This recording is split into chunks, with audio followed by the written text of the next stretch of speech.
Live everywhere. Daily Co's Radio on netrootsradio.com presents David Waldman, Kagro in the Morning Show.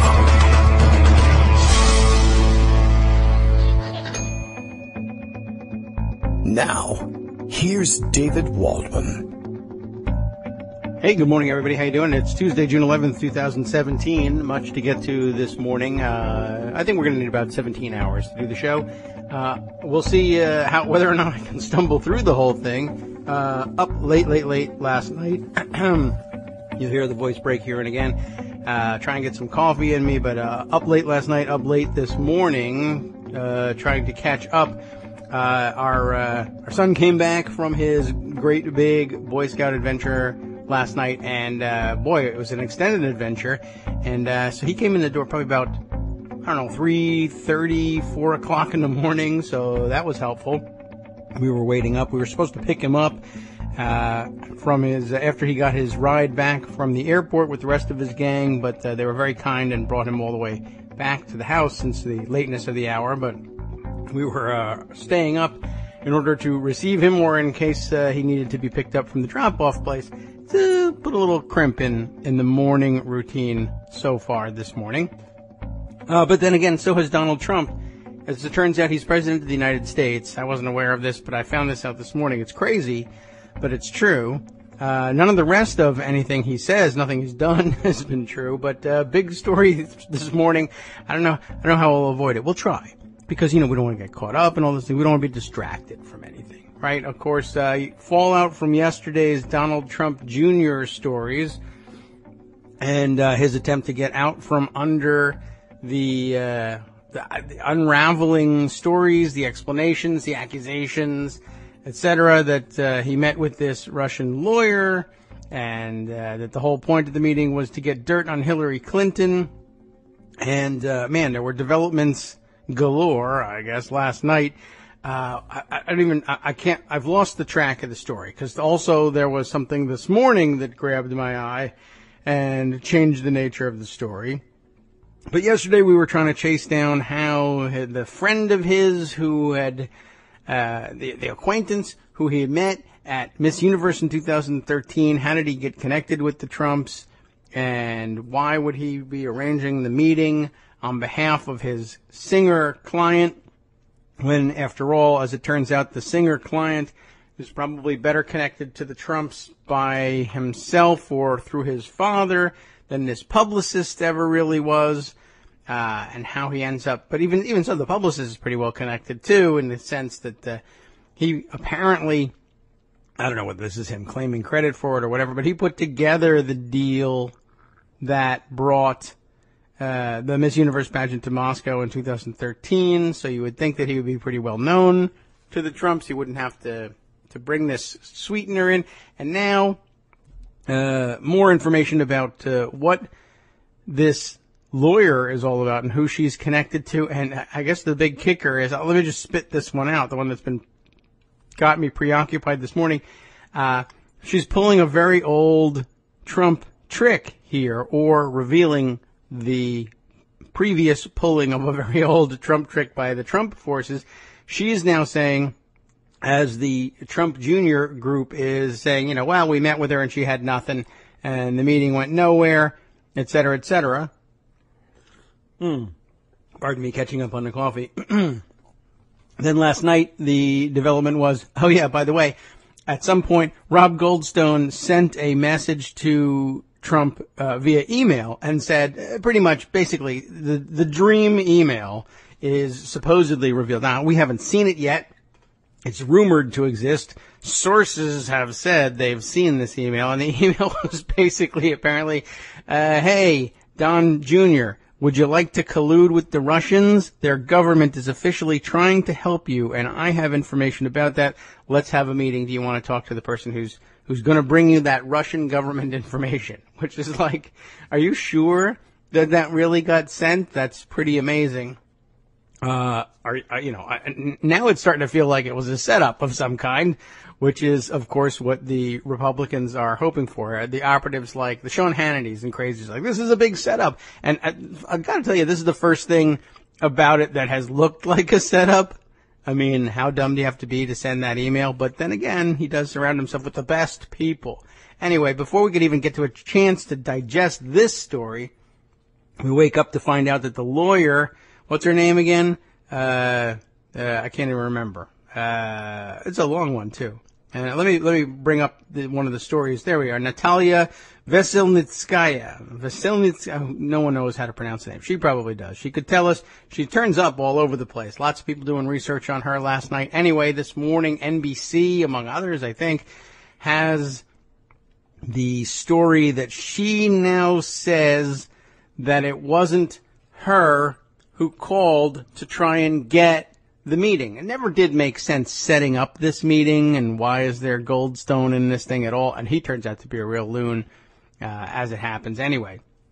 But she's now claiming that the Trump campaign was pursuing her, or at least the Russians. They were reaching out, looking for this information. And that at least kind of comports with the story we were reading the other day about was it Peter W. Smith, right? And he was out there doing his own search for the Clinton emails. It does sort of make a certain amount of sense that they were pursuing this stuff, and they might have called this woman in, or called for somebody to bring them something. The original story doesn't make any sense. This one doesn't make any particular sense either. What I enjoy about it, of course, is that there's either an effort on here to pull the very old and very recognizable to, especially the New York area reporters who've been covering Trump for a long time, the very old Trump trick of trying that PR reversal, that you try to pursue a meeting with somebody and then you tell the press preemptively that they've been begging you to meet this whole time. They're after you, and you're like, oh, I don't even know why this would be interesting to me. I'm such an important person. But I humored them. I brought them in. Those who remember the John Barron, John Miller stories know that Trump himself used to call Page 6 gossip columnists all the time in New York and feed them stories about the very many beautiful and talented women who are pursuing Mr. Trump for a romantic relationship. Madonna wants to date him.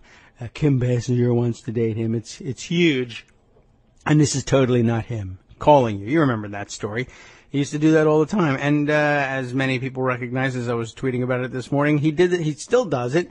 He just did it to James Comey. He told, was it Lester Holt that he was doing the interview with? Remember, and he kind of hedged it, right? He called me to come to dinner. He was seeking a dinner with me. He wanted to come to dinner to me. I said, okay, I eat dinner every day. I might as well. I'll have him over. What's the harm? He's begging me for it. And, of course, anybody who knows anything about James Comey would probably be able to tell you he's not seeking extra dinners with the president, and at tense times, to be sure. He's not looking to go out of his way and get himself into the White House in front of the president. But James Comey did this too. Who else came up in the last couple? Sherry Jacobus, right? The Republican operative who I guess was approached initially. She was a never Trumper, as I recall, and then at some point approached about doing some work for him anyway. And she has got no interest in it, and she's going to remain a never Trumper. But the story started to circulate. She's begging us to try to get some work because she knows we were winners. Same story. And it'd be very interesting to see. I mean, the Russians, I'd give them points for recognizing that pattern and then trying to reverse it and making people like me say, oh yeah, that he does that all the time, that would be par for the course for him. He must have been seeking out meetings with people about, with Russians for dirt on Hillary Clinton. He's certainly easy enough to believe that he wanted that. Whether or not I think that they could have figured out, to reach out to find this woman and bring her in. But then again, we did hear about how, in certain circles, she was a well-known Russian operative. I don't know. The whole thing is kind of crazy. I can't wait for it all to be sorted out by Robert Mueller and his Office of the Special Counsel. We will see. This job of special counsel is turning out to be like the Juicero of investigations. You just sit there and everything's pre-made for you. People start confessing to things. The Russians start showing up and telling you the story you need to finish the narrative you already had, even if it's not true. I don't know.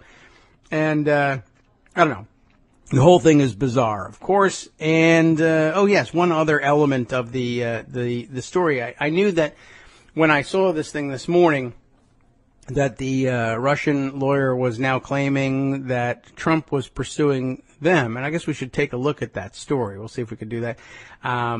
Just to kind of catch up with it. It reminded me of something. I had just seen the same story about this tactic repeated last night in just in passing in a tweet storm that I happened to pick up on last night. I don't know who forwarded it. I don't think I follow this person. Johnny McNulty. Let's just grab this thing. It's a fun story.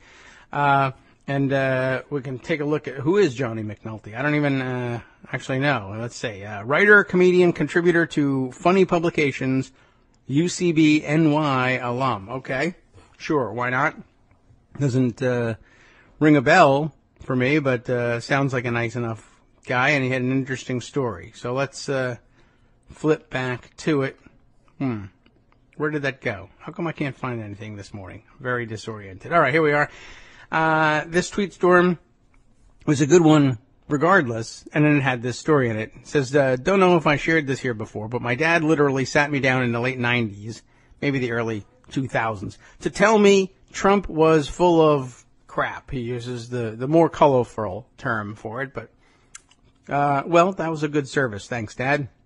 There was some standards in there, like Trump lying about his money, but the reason my dad hated him was that blue-collar guys were his marks. I thought this was kind of an interesting observation, really. Saying Trump is a poor man's idea of a rich man is seen as an insult to Trump's taste. True. But it's actually marketing. That's his audience. Oh, I see. And this is what upset him about this. Let's see. My dad hated him because folks who saved some money for themselves would spend it on his seminars or Trump University trying to get ahead. Oh, yes. We remember that. Add to that stiffing contractors. Trump's the perfect embodiment of a grifter. If he'd stuck to just jilting bankers, that'd be one thing. My dad grew up in West Philly and became a banker. He was sent to meet with Trump with another guy from Long Island, maybe because Trump's from Queens. My dad returned from the meeting enraged. I don't know why they had to meet, but they got sent. Okay. My dad returned from the meeting enraged, saying he'd never met a bigger liar and they'd never do business. He wanted to call Trump to say so. But the other guy in the meeting warned that if he did, their names would be in page 6 the next day, the gossip columns. What would their bankers from Philly be doing in the page 6 gossip columns? Maybe not working in Philly. He's originally from Philly. You get the point. Sure enough, though, this is where the story takes this current twist, right? Sure enough, even though he didn't call Trump and make a stink, right? Even though he didn't, the next day a story appeared saying 2 executives from their bank, quote, requested a meeting because with Trump because they wanted to do a deal. So, I mean, it's not even a huge point in this tweet storm, but I thought that was very interesting that he points out that even in a routine business meeting, one of his tactics is to make it known to the trade press or even the gossip press that people are constantly pursuing him when he's been doing all the chasing all along, or it's just something he's dreaming about, like dating Madonna. Anyway, I just thought that was really interesting. There's more to the tweet storm. The dad, he says, his dad died in 2005, McNulty says, but I never have to wonder how he'd feel about that grifter who scams working folks, cheats partners, and lies to the press. And he goes on, I didn't plan this, so I got away from Trump preying on working folks. He sold ways out for folks the economy abandoned. Real estate scams. I mean, that was his original scam. Right now he's just selling his presidency as a way out for folks the economy abandoned. So it's doubly annoying. All this BS items like Trump steaks. Rich people never bought Trump steaks. People who wanted to feel rich overpaid for them. It wasn't all criminal. Even his legitimate items were that same gilded veneer that convinced folks they were getting something special.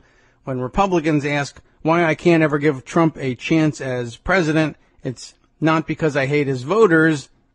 They're just citizens. I hate his scam. I thought that was that's a really good, that's a good solid tweet storm rant. I'll share it with you in the afternoon hours. You can get it and pass it around for yourselves, but I just thought it was interesting and particularly relevant to this new twist in the morning story. Speaking of other morning stories, I know yesterday that Armando was interested in coming on and talking about one of Ivanka Trump's initiatives, I guess the Women Entrepreneurs Initiative, and he had a couple minutes to do on that too. So let me open the door to him too. If you're listening today and you'd like to come in, by all means, it would be a great relief for me to get a few minutes to finish up some coffee, catch my breath, and get oriented here, as I'm still a little spacey from the midnight interruptions and all this. Sounds like it was a great trip, though, by the way, in case you were wondering about what other fun things my son was out doing. It's all about the kids today. Everybody talk about their sons. All right. Let's see. In the meantime, like I said, plenty of other stories to catch up on. The really astounding one, of course, being last night's New York Times update of their story, and all their reporters were in on this one. Trump Jr. was told in email of Russian effort to aid campaign. This is like the driest possible telling of things, of course, because New York Times, but we might as well lay down the basic facts as we think we know them at this point. Again, if you were in a coma yesterday, before arranging a meeting with a Kremlin-connected Russian lawyer he believed would offer him compromising information about Hillary Clinton, Donald Trump Jr. was informed in an email that the material was part of a Russian government effort to aid his father's candidacy, according to 3 people with knowledge of his email. I am sure we are never going to get the names of the 3 people, but that's held out to mean that there's been corroboration from this. And one of the most fascinating angles of this whole story is who's corroborating this stuff. It's amazing how little loyalty his loyalists have, but I guess it's a good thing. And I guess it's to be expected for somebody whose relationship with everybody is about manipulation. I guess it should come as no surprise that there would be many people that would find themselves in close proximity to him who are either waiting their chance to stick a knife in his back or have learned from the master that you just manipulate and get yourself in the paper at all costs. I don't know. Not sure what's driving what here. The email to the younger Mr. Trump was sent by Rob Goldstone, who's a fascinating figure in his own right, I would say, from yesterday's reading. A publicist and former British tabloid reporter who helped broker the June 2016 meeting. In a statement on Sunday, Mr. Trump acknowledged that he was interested in receiving damaging information about Mrs. Clinton. Okay, but gave no indication that he thought the lawyer might have been a Kremlin proxy. Mr. Goldstone's message, as described to the New York Times by 3 people, indicates that the Russian government was the source of the potentially damaging information.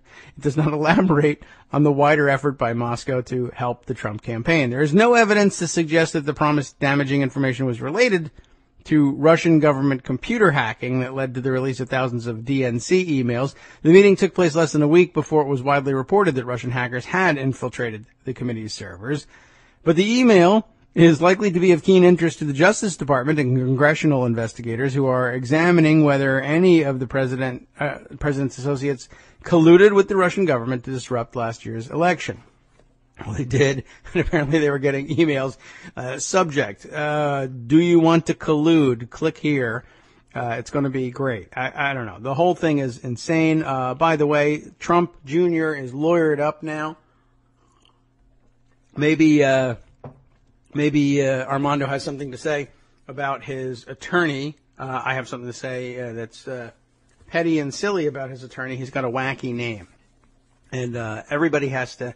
Even our people with English last names are giving me trouble. Alan Futterfuss, is that right? I mean, last night I was like, is this guy's name for real? Or I'm not living in a Fletch outtake here.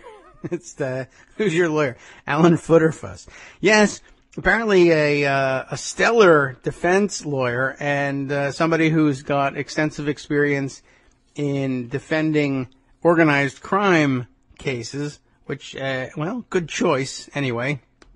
Makes a certain amount of sense to grab this guy. Let's see. Where were we with this? So the Times first reported on the existence of this meeting on Saturday, and a fuller picture has emerged in subsequent days. Then the attorney, Alan Futterfuss, the lawyer for the younger Mr. Trump, said his client had done nothing wrong but pledged to work with investigators if contacted. Okay. And then he tries in my view, this is much ado about nothing. During this busy period, Robert Goldstone contacted Don Jr. in an email and suggested that people had information concerning alleged wrongdoing by Democratic Party frontrunner Hillary Clinton and her dealings with Russia. He told the Times on Monday, Don Jr.'s takeaway from this communication was that someone had information potentially helpful to the campaign, and it was coming from someone he knew. Don Jr. had no knowledge as to what the specific information, if any, would be discussed. Again, I just pose my question. There's no reason to believe that Don Jr. doesn't recognize or trust the Russian developers who helped sponsor the Moscow Miss Universe pageant. In other words, there's no real need for Goldstone that I am able to tell from the facts that we have, and nothing about last night or this morning has cleared any of that up just yet. Anyway, it's also looking increasingly like this might be being driven by Jared Kushner, who was also present at the meeting. Oh, by the way, excellent point made yesterday, I believe, by Michael Musson. Let me scroll back and find this one. Yeah, a good pull on this one. Great memory, Michael, for bringing this up. The fact that Kushner is involved, and remember that as part of this initial story, Kushner and Manafort are at the meeting, and one of them, according to the lawyer, the Russian lawyer, leaves a couple minutes into the meeting, and it's unclear why, and she doesn't remember which one it was. But either somebody thought, oh my God, something illegal is happening in here, I got to run away, or oh my God, something illegal is happening, and I got to go make more illegal things happen. I don't know why they leave the meeting. It's unclear. But Michael's point, which I thought was pretty interesting, is he said it's amazing. So the Clinton email scandal, and everyone's thinking this, of course, the Clinton email scandal was actually a Trump scandal, another instance of his projection, of course. And but after this whole incident, after this, the Russian lawyer coming in, the email saying, hey, you want to collude, they've got official government information from Russia that's going to be used to help your campaign. It was after this that Kushner, at some point, suggests establishing that secret Russian back channel communications. I'd like to collude, but the problem is the guy you're sending to do the collusion is so dumb, he writes in the email, this is official government collusion, can I come in? And I was wondering if we could do it in private and in secret and maybe at your embassy so that it would be a lot harder to get caught, I guess must have been his thought. It was bizarre, but a great point. This stuff has been going on for quite a long time, and at some point, if Kushner's the one trying to throw Don Jr. under the bus, at some point it would probably be well worth remembering that Kushner was the one trying to find a secret back channel using espionage channels. As a matter of fact, the secret encrypted communications equipment at a Russian embassy or consulate was what he wanted to use for the back channel, which is like way out of the question, and pretty much every indication that you're involved in, well, treason. Anyway, that word has come up again too, by the way, in the day's developments. Let's take a look here at what else we might mine from yesterday's stories. I think it might not be a bad time to just kind of leave this Donald Trump Jr. meeting story, or at least the current developments on it, and see if there's anything else that we can fill in by way of background. I put aside an awful lot of articles about the meeting and the timeline of how we thought it was set up, but I think it's now all being turned on its head, really. Let's see. There are other items, though, that I think we have to mine out and make sure are on our record here. And, let's see. There's Talking Points memo had a backgrounder on Veselnitskaya that I thought was interesting and worth contributing to the record here. Lawyer who met Don Jr. was key player in high-profile money laundering case. Now, money laundering. Have we mentioned money laundering in the course of this campaign and or presidency? I think it's come up from time to time. Sam Thielman, I don't know how he pronounces his last name, is our writer for Talking Points Memo. It's not just that I have difficulty pronouncing foreign last names. I have difficulty with American last names too, although I'm sure Mr. Smith and Jones would point to Thielman and say that's foreign. Neither here nor there. In July of 2016, Donald Trump Jr. met a 42-year-old Russian attorney named Natalia Veselnitskaya, who had promised him damaging information about then-candidate Hillary Clinton. You know this part of the story. One of his father's contacts, a music publicist named Rob Goldstone, had arranged for the meeting, as a favor to a client of his, the Azeri real estate developer and pop singer Amin. Remember, Amin Agalarov. I guess as a singer he goes by just the one name. Anyway, Goldstone had worked with the Trumps on the 2013 Miss Universe pageant in Moscow. I got another piece here somewhere in pocket that says, that characterizes it as his having brokered the thing, that he was responsible for putting together the proposal that led to the successful landing of the pageant in Moscow by the Agalarovs, by the way. Interesting background information out there. We'll see if we can dig that out later on. There were other reasons to take the meeting, too, though. Amin's father, Aras Agalarov, is the 51st richest man in Russia and an instrumental figure in the president's aborted foray into Russian real estate, the Moscow tower he tried and failed to erect. Ha. Trump Jr. said he knew nothing about Veselnitskaya before their meeting, not even her name. She turned out to use the promise of information that could help his father's campaign as a pretext to discuss reinstating a popular Russian-American adoption program, according to his version of events. What could be more harmless? In fact, Veselnitskaya was already a key figure for the defense in one of the most notorious money laundering scandals in recent memory, encompassing $230 million in public funds allegedly stolen from the Russians by a network of corrupt bureaucrats and routed into real estate sales, including some in Manhattan. Who would have thought that money laundering in real estate in Manhattan would become important to the story? A lot of this money, of course, rooted, as they say, through ironclad Swiss bank accounts. And also, she was accused of lobbying U.S. officials for a Russian NGO, non-governmental organization, that sought to overturn the Russian ban on U.S. adoptions. Remember that that's code word. According to a complaint filed with the U.S. Justice Department and Senator Chuck Grassley.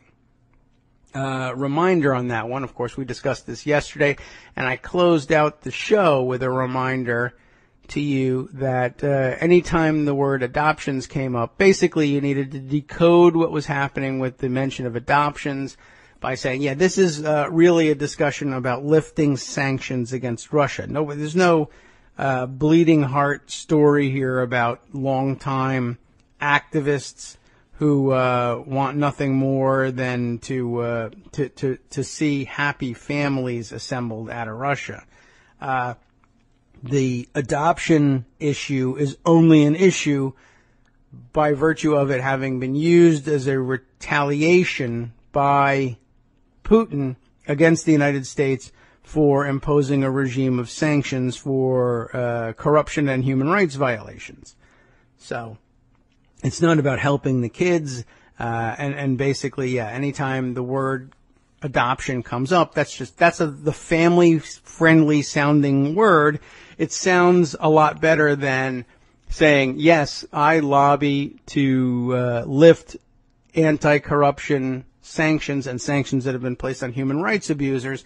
That sounds like crap. Helping adoptions, that sounds like gold. So that's what they go with. And as a matter of fact, couldn't have been said better or with a more authoritative voice than when later yesterday Senator Amy Klobuchar noted on Twitter, I head up the adoption caucus in the Senate, and this is a key point. When the Kremlin says adoptions, it means sanctions. I couldn't be put any clearer. Thanks for backing me up on that one, Senator Klobuchar. I think we make a great team. Well done. I mean, honestly, that's exactly what I was saying, and now somebody who really knows what they're talking about says the same. That's always a nice bit of backup. Anyway, back to Talking Points memo here. Veselnitskaya's Facebook page paints a picture of a conservative Russian woman, and boy, oh boy, alt-right conservative if you really read into it, eager to defend her government from insults, hawkish on Israel, and deeply concerned about American politics. Deeply concerned. That's always nice. Liberalism is a effing mental disorder. This is a Russian speaking. Liberalism is an effing mental disorder. She wrote on July 1st, 2016. American liberalism, obviously, is what she meant. She also had derisive marks for Brooklyn-born Muslim organizer Linda Sarsour, whose name came up the other day and I couldn't recognize it, remember? And crusading former acting Attorney General Sally Yates, who was ousted by Trump. The current U.S. Attorney, U.S. Attorney, who was acting U.S. Attorney, Sally Yates, stated that all lawyers working for the government do not have the right to defend the government and Trump orders. Veselnitskaya wrote, in her broken English, I would add, on January 31st, in such cases, the general should resign. Thank you, Moose and Squirrel. Veselnitskaya received her degree from Kutafin Moscow State Law University. I don't know. Maybe it's great. In 1998, in 2013, and here's where it starts to get a little crazy, she agreed to represent Denis Katsiev, we mentioned him yesterday, the son of Russian railroad baron Peter Katsiev and owner of the Prevezon Group. The younger Katsiev was accused of collaborating with corrupt Russian officials in the money laundering scheme. Then U.S. Attorney and Sheriff of Wall Street Preet Bharara led the charge against Prevezon. The company, his office said, had used cash from the theft to buy condos in Bharara's jurisdiction, which of course was New York. Who had condos for sale. Interesting though, I have never seen anybody say that they bought Trump-connected condos, which is interesting. You would think that they would be that obvious. Katsiev had been Veselnitskaya's highest profile client by far, and his defense would be a world historic success, not just for the wealthy real estate investor, but for the Russian establishment under President Vladimir Putin. Until this weekend, the closest Veselnitskaya had come to the public eye was as a footnote to the compounding scandal of the Prevezon affair. Veselnitskaya had come to the United States with Katsiev, who was to be deposed by Bharara's team. Okay. Not only was she not deposed herself, she didn't attend her client's deposition in person. That is really weird. And this is a very weird little story, this sub-story here. She comes to the United States because Katsiev is going to be deposed, and she doesn't bother to go. What, she comes to the United States? Yes. She doesn't show up for the deposition. She's his lawyer. She doesn't say, who goes? I don't know. But after the deposition, she moved to the Plaza Hotel for the remaining 2 nights of her stay at a cost of $995 per night. Note, she doesn't go to the Trump hotels.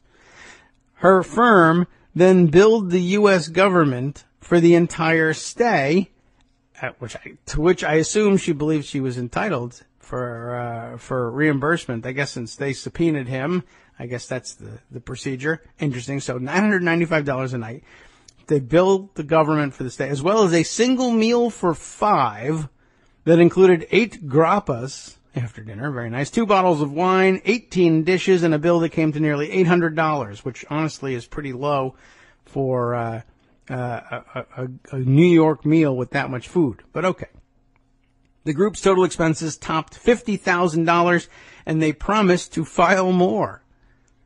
The legal proceedings in which Veselnitskaya was enmeshed contain a spy novel's worth of twists, turns, and tragic, suspicious accidents. And this is also, I mean, this is known, but in case we weren't clear on exactly all the connections, this will ring some bells for you. Sergei Magnitsky, right, the whistleblowing accountant who called attention to Russian bureaucrats' alleged widespread embezzlement, was arrested and detained without trial for nearly a year until his death in 2009 from what prison staff described as pancreonecrosis, ruptured abdominal membrane, and toxic shock, according to the U.S. government's suit against Previzin. The Russian Interior Ministry later revised the cause of death to heart failure. When Magnitsky's family examined his body, they found bruises and that his fingers had been broken, according to an early draft of a report by then-President Dmitry Medvedev's own investigative committee. The incident led to a controversial piece of legislation, 2012's Magnitsky Act, which sanctioned 18 Russian officials believed by the U.S. to have been involved in Magnitsky's death. 5 days later, the Russian parliament voted to ban adoptions of Russian children by Americans, a move understood to be retaliation for the Magnitsky Act. Putin, by that time president of Russia again, also began to compile an anti-Magnitsky list of his own, according to the New York Times, and guess who's on it? Preet Bharara ends up on the you can't come to Russia, we won't give you a visa retaliation list. Amazing. Trump Jr.'s conversation with Veselnitskaya, to his disappointment, focusing on a program about the adoption of Russian children that was active and popular with American families years ago, and was since ended by the Russian government, he said in a Sunday statement. That may be a roundabout way of saying Veselnitskaya wanted to discuss sanctions on Russian officials. Veselnitskaya campaigned unsuccessfully to keep Magnitsky's name off the punitive 2012 law, according to the Times, and then through an NGO called the Human Rights Accountability Global Initiative Foundation. That's a mouthful. And they helpfully abbreviate it for us, the HRAGIF, which is really not only, that doesn't even save any time to say as an abbreviation, but okay. The Human Rights Accountability Global Initiative Foundation. So she's working through them to have this Magnitsky law repealed, supposedly for the sake of the Russian children who could find American homes if the adoption ban were lifted in response. So that's an awfully roundabout way of even including adoption in the discussion. The latter activity got Veselnitskaya some unwanted attention. She's not named on this foundation's list of lobbyists under the Lobbying Disclosure Act. Oops. But she was accused of lobbying U.S. politicians, according to an email provided to Senator Grassley by Hermitage Capital in a complaint. That name rings a bell, too. Magnitsky, as it turns out, was at work for Hermitage CEO William Browder when he discovered the alleged money laundering schemes. HRAGIF listed only 2 lobbyists, one of whom is Renit Akhmetsin, the former agent for the Russian FSB security service, who in April met with Representative Dana Rohrabacher of California in Berlin to discuss Prevezon. And Rohrabacher, of course, you'll remember, because Russian friendliness to Rohrabacher has been a bone of contention with the FBI and the butt of so-called jokes from Rohrabacher's fellow Republicans. Remember House Minority Leader Kevin McCarthy telling colleagues in that audio recording that surfaced in May, there's two people I think Putin pays, Rohrabacher and Trump. Oh, yes. Magnitsky's death and the original theft by Russian bureaucrats are believed by many, including Senator John McCain, to be the work of the Kluyev group. I'm wondering about pronunciation like this. K-L-Y-U-E-V. Kluyev? I don't know. You'd think that the U would be on the other side there. Kluyev is what it really looks like. I'm going to say Kluyev group. A network of criminals working in the Russian government to enrich themselves at the expense of Russian citizens. Its exploits are chronicled in English in a number of articles by reporter Michael Weiss, herein linked. We should all take a look at those. Magnitsky and others sought to expose what they believed was hundreds of millions of dollars worth of graft by the group. The suit against Prevezon never went to trial. On March 11th of this year, Donald Trump fired Barara. And on March 21st, Nikolai Gorakov, the Magnitsky family's attorney and a key witness for the prosecution, remember this guy? If you don't remember his name, you'll remember what happened to him. He fell from the fourth floor of an apartment building in Russia, apparently when a rope broke while he and others were trying to move a bathtub in through the window. He sustained head injuries. The United States settled its case against Prevezon and its associated companies in May for $6 million, a fraction of the judgment a guilty verdict would likely have brought. Veselnitskaya declared victory on Facebook with a post she titled, "A 4-year-old battle on the American state with a Russian citizen is over." And then it just says, with the Russians, which is amazing because that doesn't mean anything. And that's how the article closes, which is actually a little bit of a disappointment to end on the grammatic struggling of Veselnitskaya with her own Facebook page. But I don't know. The whole thing is pretty fascinating. And I kudos to Thielman for tying in a lot of the loose threads that are out there on the Russia front in this one story. I thought it was pretty well put together, except for that ending. I fault him for that one. Looks like Armando is having a bit of difficulty getting through today. So I don't know whether he's going to be able to come in here and relieve me and take us down the other path of the story about Ivanka's women entrepreneur project. But just as well, perhaps we'll focus on this one. Or maybe you've got an article or two you could send us to read into the record, as it were. It would have been nice to have that help there today. A little out of it. But okay, not your fault. I guess the technology not cooperating with him. Can't blame him for that. All right, let's see. Other stories that need to be entered into the record. Let's see. There's this one.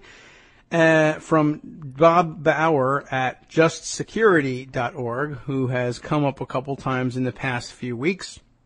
Open door to Moscow. New facts in the potential criminal case of Trump campaign coordination with Russia. And this was written before the big break of finding out that emails were coming in from Rob Goldstone saying, by the way, I'm guilty. Can you please come arrest me? Let's see what this one was about. The Trump campaign in 2016 was signaling to Russia, based on all of this, even before we find out that Trump Jr. gets word that there's official Russian government involvement in all this. The Trump campaign was signaling to Russia that it would be happy to have the Putin regime's help. President Trump, as a candidate, famously called for Russia's assistance. We all remember that, of course. Now it appears that the Trump campaign was not simply hinting that it would welcome this help. Well, the Wall Street Journal very recently, and now the New York Times, have reported active Trump campaign or campaign supporter contacts with Russian agents or intermediaries toward the goal of obtaining negative information about Hillary Clinton. And for the first time, someone named Trump, Donald Jr., has publicly confirmed that the campaign communicated directly with a Russian foreign national connected with the Putin regime in the bid for material damaging to the former Secretary of State. In previous pieces, I've discussed the grounds of legal liability based on substantial assistance or aiding and abetting a foreign national's providing a thing of value to influence an election. To this date, evidence has largely been on the public record in plain sight, and it included Mr. Trump's own comments. The recently published reports do not replace this theory. They supplement it or round it out by corroborating that what the campaign was pursuing through private channels were the same goals, help from the Russians, that were strongly indicated by the candidate's words and related public behavior. Of course, it should go without saying that we will have a reliable grasp on the evidence only when the facts are developed and tested through the legal system. There are a host of questions still to be answered about the reported Trump campaign contacts with the most recent press accounts, and we haven't even really included the most recent press accounts for this. They are especially significant because they include specific statements on the record conceding the Trump campaign's expressed interest in what the Russians could provide. Those statements show intent, a clear-cut willingness to have Russian support, and they reveal specific actions undertaken to obtain it. The thrust of this article, obviously, laying the legal groundwork for converting these stories into actual criminal liability. We'll see how well he does with this and whether it's even out of date at this point. But, and as a matter of fact, it might not be necessary to parse our way all the way through this article. This might be one that would be best read in the background, just by way of getting a chance to review the legal requirements, the statutes involved, etc., so that you have some basis for comparing what facts are developed throughout the day. And I imagine this story will change 3 or 4 times today as well. But if you have a good grounding in this background or here, that may help make sense of developments as they happen. Let's see. Let me give it some estimation of how much time would be required to parse through this thing. It could be done. We might as well put the stuff on the record, and then we can move on to a new angle or some other of the many stories cropping up today. There's so many moving parts, but this one seems awfully important, and maybe it's best as people have their hopes up this morning to discuss some of this stuff. This doesn't dash the hopes, though. It just gives you something to anchor to as you consider new evidence. So, where were we with this one? In previous pieces, right, we said our author says they've discussed the ground of legal liability based on substantial assistance or aiding and abetting a foreign national's providing a thing of value to influence an election. Okay. So, where were we with this? The Wall Street Journal reported on the activities of a Trump campaign supporter, Peter W. Smith, remember this one, of course, who assembled a group dedicated to locating the emails that Mrs. Clinton treated and deleted as personal. They put out the word that they were interested in what hackers could find, and Mr. Smith confirmed that they, quote, knew that people who had them were probably around the Russian government. That's not a good thing to say. The Journal reports that Mr. Smith and another in his group promoted a connection to former Lieutenant General Mike Flynn, a key campaign surrogate. Was Flynn, in fact, participating in the Smith group search for the emails from foreign sources? Smith took the position with the Journal that while he knew General Flynn, Flynn was not formally involved with this quest for the stolen emails. Several other campaign associates denied on the record their own connection to Smith, and Flynn declined to answer that question. The Trump campaign has not, however, denied his involvement. A Trump campaign official has said only that if Flynn coordinated with Smith in any way, it would have been in his capacity as a private individual. Smith and one of his associates apparently indicated to others the belief that Flynn was a representative for the campaign, that to supply any stolen emails to Flynn accomplished the purpose of providing them to the campaign itself. Communications among hackers picked up by U.S. intelligence suggested that they also believed that Flynn was the gateway to the campaign, accessible through an intermediary. Whether they understood Peter W. Smith to be that intermediary has not yet been established in their reporting to date. Now, the Times has reported direct communications between the Trump campaign's inner circle and a Russian national connected to the Kremlin. A Russian lawyer with ties to state-owned enterprises and to a senior government official met with Trump campaign officials shortly in the problem with this, like most blogs, there's no editor here, and so you don't pick up typos here and sentences that trail off in mid-sentence and transition got edited poorly into another sentence. So what's he trying to say here? A Russian lawyer with ties to state-owned enterprises and to a senior government official met with Trump campaign officials in June of 2016, shortly after the nomination was decided. There's one too many shortlys in this sentence. Donald Trump Jr., the campaign manager, Paul Manafort, and the president's son-in-law, Jared Kushner, all attended the meeting. With Manafort's presence in particular, the connection to the campaign is clear. The significance of this extraordinary meeting, now confirmed by Donald Trump Jr., lies in the reason why the campaign agreed to it.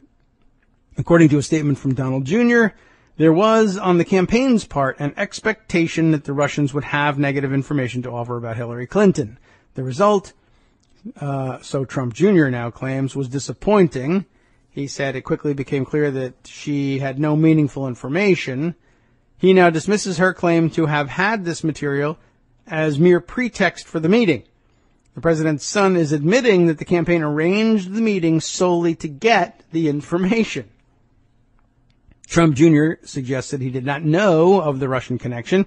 He didn't know the identity of the individual offering the information, including the fact that she was a foreign national. I thought it probably was pretty obvious from speaking to her, but hey, he didn't know ahead of time, he says. And he would have it believed that when he invited Kushner and Manafort to join the meeting, he did not tell them because he did not know that the lawyer was a Russian or who she was.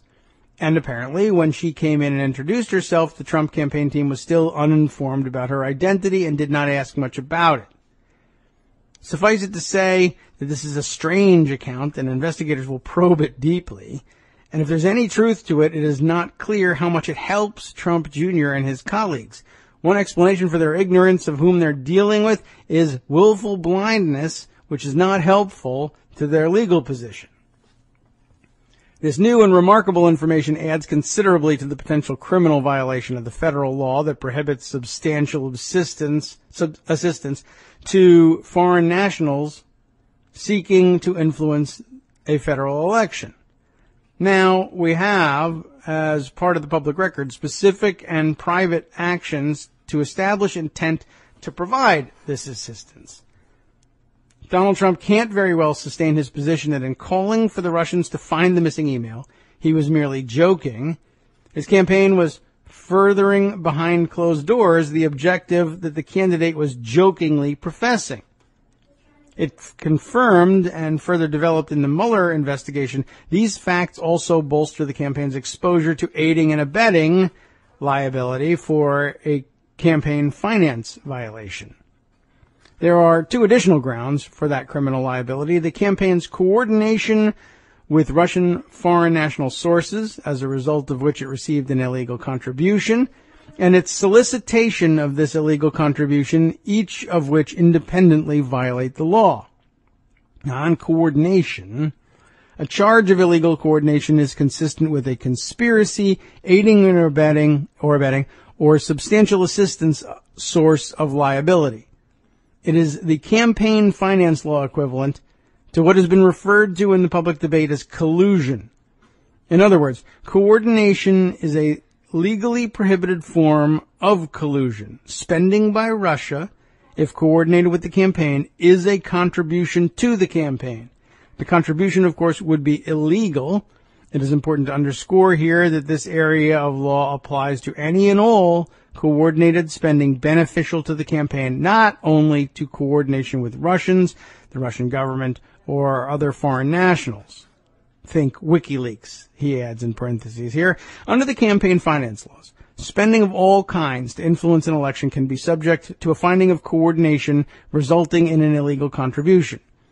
52 U.S. Code Section 3116 A7B1 or 11 Code of Federal Regulations Section 109.20. A nice citation. Means nothing. It's gibberish. What does it say? The coordination rules are designed to enforce contribution limits by treating as a contribution an expenditure from any source in cooperation, consultation, or concert with, or at the request of a candidate or agent of the candidate. If R is the organization spending the money, and T is this is just a hypothetical. If R is the organization spending the money, and T is the candidate who is coordinating the spending with R, get it? If Russia is the organization spending the money and Trump is the candidate who is coordinating the spending with Russia, then T has received a contribution from R. The contribution must comply, like all other contributions, with source restrictions, dollar limits, and public reporting. And under no circumstances may a candidate coordinate campaign spending, which includes anything of value to influence an election, with a foreign national. There are special coordination rules that apply to expenditures for public communications, such as a group's spending coordinated with a candidate for television campaign advertising. Look again to the Code of Federal Regulations on that one. There are also general coordination rules, which simply treat as a contribution any spending made in cooperation, consultation, or concert with, or at the request of, a candidate. A question clearly raised by the new information is whether the Trump campaign's communications about the hacked emails, both through public statements and private contacts, constituted in effect, for legal purposes, a request or suggestion that funds be spent to acquire the stolen emails. The candidate certainly requested this assistance in his public remarks. Now, in a meeting scheduled with a Russian national with ties to the Putin regime, the campaign made clear that it was actively interested in having this kind of information. At least that kind of information. That doesn't even bring in the Smith thing until now. Here we are. Investigators will presumably explore whether the campaign was interested specifically in stolen emails. Press reporting suggests that A, the campaign was interested in the emails because the candidate had said so, and supporters like Mr. Smith were engaged in a concerted effort to find them, and B, both the campaign and Mr. Smith were dealing with Russian nationals in the search for negative information on Mrs. Clinton. At any rate, any support coordinated with the Russians constitutes an illegal contribution from a foreign source. It is critical to bear in mind that for campaign finance law purposes, a suggestion is just that. It need not, for coordination purposes, be a clearly articulated and documented request. In fact, the regulations of the FEC define a suggestion, like, I hope you can find the emails, and give them to me.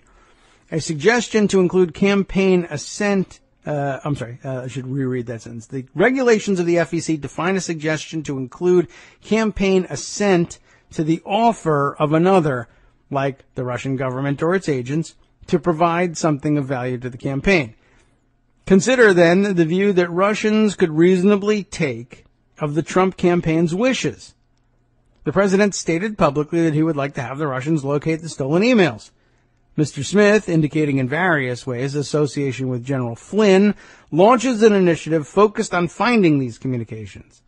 A Russian national with government connections is able to schedule a meeting with the most senior circle of the campaign by pledging that she had negative information about Mrs. Clinton. In various ways, public and private, the campaign is making its interest clear, and at a minimum, it is assenting to Russian plans to unearth information that constitutes a clear thing of value from a foreign source to influence an election. I know this is all kind of technical. He does a pretty good job in trying to spell it out in his conclusions here. There's more. We'll continue with it. But just to put this in some context, how do you use information like this? Some of it does sound like gibberish. Some of it is easy to get lost in. But this is aimed at arming you for dealing with what we'll hear, I'm sure, a lot of in the coming days. Yes, there's a lot of smoke here, but you haven't proven the fire here. There's no proof of collusion, no hard evidence, they might still say, of collusion. This is all just stuff hinting that collusion might have been interesting, possibly, in theory, to some people who may or may not have been connected with the campaign. But you haven't proven anywhere that Donald Trump took any concrete actions to insist that Russia aid his campaign in any way. And he never would have, of course, because he knew it was illegal. He wouldn't do it. He's not only distancing himself from the acts of others on his behalf, but insisting that nothing, even all of this circumstantial evidence, doesn't prove any collusion. And the point of this article really is, as a legal matter, it very well may. And that there's wide latitude, at least with campaign finance law. And I believe that's the context in which we read the last just security entry too, was to further the argument that all of this could in fact result in criminal liability if you went through campaign finance law rather than some other body of law. Anyway, and I guess he's sticking to that.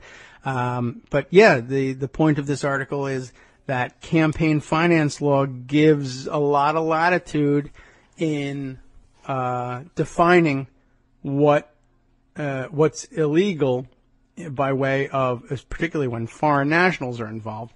There's a lot of latitude. Okay, so where were we with this one? Soliciting the thing of value is sort of the next section, dealing with the definitions of what makes a campaign finance law crime in this context. To coordinate spending is to receive a contribution. It is also illegal to solicit a contribution or expenditure, any thing of value, from a foreign national. And so, by the way, campaign information that would be extraordinarily valuable to the campaign in the sense that they could use it to paint their opponent as whatever, anything they want to paint her as, that's a thing of value. Trump supporters and apologists will no doubt say, well, what's illegal is making a campaign contribution, and they didn't do that.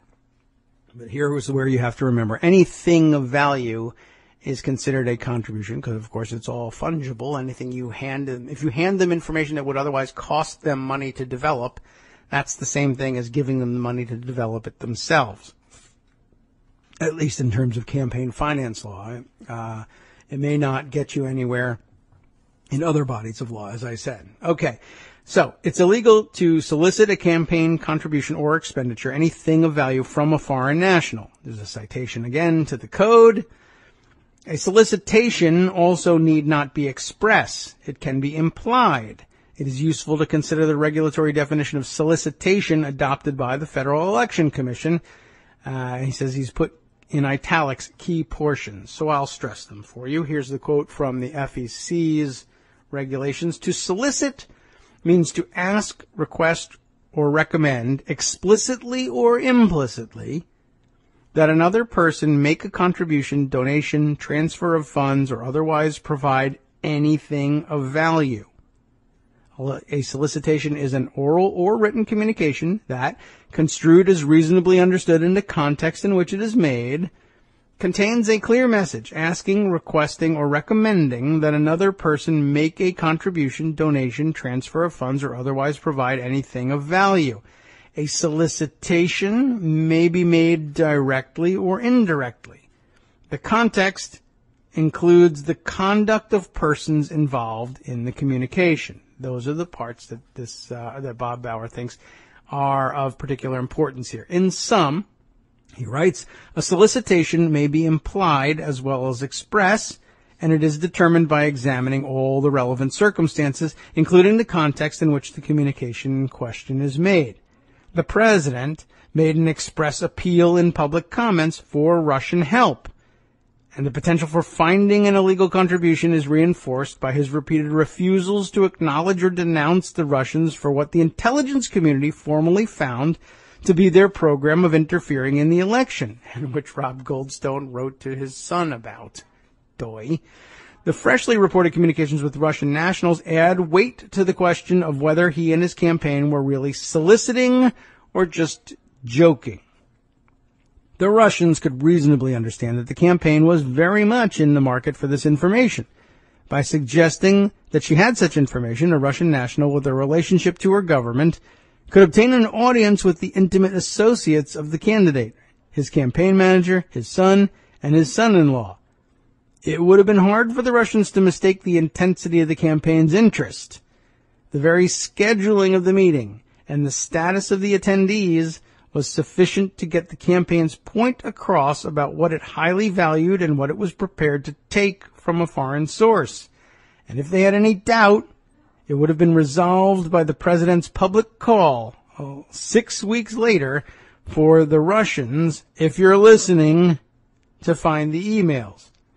It also bears emphasis that a solicitation need not be successful in order to be illegal. The law applied here is not about an attempt, inchoate or otherwise, to commit a federal offense. The very solicitation is itself a potential crime. Now, on to Mr. Trump, his campaign, and the foreign national spending ban. There is much more to know in evaluating the case that Mr. Trump and his campaign committed campaign finance violations in soliciting and receiving support from Russia and assisting the Russians in their plans to influence the 2016 presidential election. There is now little doubt that there is such a case. Its precise nature and the full range and strength of the evidence available to support it remain to be determined. For example, we do not know the role that Mr. Flynn played in the Smith Group hunt for stolen emails. We have only what Donald Trump Jr. has admitted about the substance of the June meeting with the Russian lawyer offering negative information on Mrs. Clinton. What is becoming increasingly clear is that Mr. Trump and his campaign were open to whatever help the Russians would provide. They made clear to the Russians and took specific actions to invite and receive this foreign national assistance.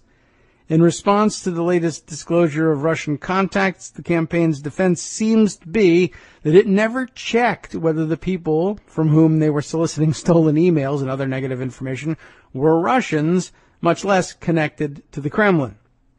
That may beggar belief. Some may even find the claim perversely amusing, but under campaign finance law, it is no joke. And herein lies the conclusion of our just security contribution for the day. Okay, I know, very serious, very dry. I'm getting tired of it myself. But there's more, believe me, and not just on this particular issue. There's of course plenty more that we need to catch up with. One thing I want to double back on, just an older issue to bring up, and I guess we don't really need to add too much more because I feel like we've been over this territory. And if you felt like you were been over it before yesterday when you were reading this, I'll explain why. If you couldn't, if it didn't jump out at you. Lots of chatter yesterday about the piece published in The Intercept under this title, Jared Kushner tried and failed to get a $500 million bailout from Qatar. Qatar back in the news again. Ben Walsh, Ryan Grimm, Clayton Swisher all have bylines on this piece, and it probably rang a bell for you. We'll read the opening couple of graphs here. Not long before a major crisis ripped through the Middle East, pitting the United States and a bloc of Gulf countries against Qatar, Jared Kushner's real estate company had unsuccessfully sought a critical $500 million investment from one of the richest and most influential men in the tiny nation, according to three well-placed sources with knowledge of the near transaction. Kushner, of course, a senior advisor to President Trump and his son-in-law, and also the scion of a New York real estate empire that faces an extreme risk from an investment made by Kushner in 666 Fifth Avenue, where the family is now severely underwater. We'll short-circuit the whole thing by saying this probably sounds familiar to you. And I spent the bulk of yesterday saying, I feel like I've heard this story before. In fact, I'm pretty sure I've read this story before, and I checked, and indeed we had. And we had read a HuffPost story that really chiefly focused on a failed attempt by Donald Trump to pry some investment dollars out of Qatar, out of the royal family, and out of the State Investment and Venture Capital Fund. But you may recall details from that story that Trump felt like he was slighted in some way by the folks he was meeting with in Qatar because they weren't eager to do business with him, and they actually asked questions like, what can you do for us here, and are we going to make some money, and why should we lend you money when no one else in the world will, because they know you're a terrible risk and you're not a very good businessman. So he found that rather insulting. But it was some time ago, and I think the time frame they put to it was something like 2007 or maybe more recently, but it was still a couple of years in the past. But I guess the story here is Donald Trump holds a grudge for a very, very long time. Let me go back and call this one up. I'm pretty sure we archived this story, but I found it pretty quickly yesterday as I was poking around because, Qatar is not in a whole lot of the articles that we have here. Where is the HuffPost one? Yeah, there we are. Trump says Qatar funds terror. Here's his record of trying to get it to fund him. Do you remember this one? Anyway, it was, like I said, a fairly familiar story, but I wasn't entirely certain that it wasn't new. I mean, this one from The Intercept was chiefly about Jared Kushner and seemed to be slightly more recent than Trump's attempt to get, what was it he wanted, at first he wanted venture funding for a distressed properties fund, I think, that he was interested in. Now, anyway, it did, in fact, make mention in this HuffPost story from earlier in June. June 11th was the dateline on this one, I think. So it's about pretty much exactly a month ago, as today is July 11th. It does make mention of Kushner's attempts at prying loose some money from Qatar as well. And that's when it hit me that, oh yes, okay, I definitely have heard this story. And then I went back to The Intercept and I was going to say, it feels like we already heard this story, speaking, let's say, theoretically, to our bylined names here. G. Ben Walsh, G. Brian Grimm, G. Clayton Swisher. Haven't we heard this story already? Didn't we get this story from the Huffington Post a month ago? Yes, we did. I have just read it, and so I know that to be the case. And so I think I'll go back and I'll tell the author of that HuffPost piece that he had it right a month earlier, and let's just find out who that was, and here's where all the air came out of it. Clayton Swisher. So I guess he's not, there's no difficulty here in rehashing this information for The Intercept. And of course, Ryan Grimm, we know, came out of HuffPost as well, so maybe they knew each other there. So if you had felt any sense of deja vu and seeing everybody finally talk about Jared Kushner's attempt to pry loose funding from Qatar and then later join the administration's effort to isolate Qatar and accuse them of funding terrorism, and you say, I feel like I knew that before, but I can't remember where. Well, shame on you, because it's almost always going to be Kagro in the morning program. Thank you very much. And, two, pat myself on the back for recognizing the story the first time. And, really pat Clayton Swisher on the back for developing the story well and keeping it alive. And, leveraging new relationship with The Intercept to try and, add new life to the story and refresh it at this critical juncture. Okay, so if you were, like I said, if you were running around yesterday trying to remember where you had already heard this news, the answer is the HuffPost and me reading it to you, perhaps. Okay, so I thought that was worth updating. Let's see, let me get back out of the archives here back to the live list of things from, the last couple of days here in Pocket. Come on now. It's going to think about what I actually have here in Pocket for you. Oh, yes, and I have to, I still have my search terms stuck in there. So now it only gave me articles about Qatar. As interesting as it is. And there's more about that, too, by the way, that I haven't gotten to date. Can't seem to get. Okay, please cooperate with me. I need you here. Okay. Switching gears, and I think it's probably about time. Although really it's about time to just say I can't do this show anymore. I'm falling asleep in my seat.